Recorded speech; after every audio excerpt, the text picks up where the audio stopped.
Abakwatidde kuliko Charles Matovu ne mukyalo Brenda Aine nga batuze b'Ekirinnya Bigo ekisangibwa e Kawanda mu Gombola Bweru mu disitulikiti y'e Wakiso. Beetaaga kukolera kyabo.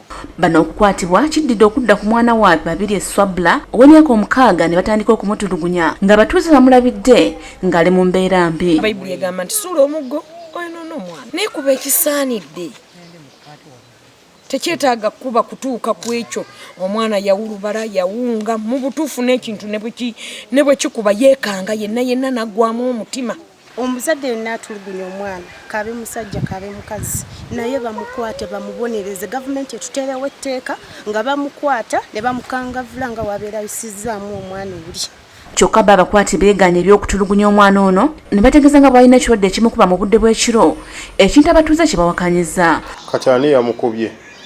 Sebo kugamba simanyi mbadde nakadda kuba nange enkomyewo simusanze bankubidde nti abuze kituufu we namusinkanye namulabye nga ki engalo zo zizimbye. Ne mama we naye yamukola ki yamuvaako kubanga oyo mwana baali bazaalibwa baana babiri baali balongo kati omu n'abuuka mama we nkanya mugaba mama gift twalitutwala mwana ono mubaana n'agamba nze omuweereza oli omwana we mama we ajja mukola kyajja mutabusi. Abakwate bakuumibwa ku poliisi y'e Kawanda ng'okunoonyereza bwe kugenda mu maaso. Yo poliisi eganye okubaako nekyeyogera ku nsonga eno.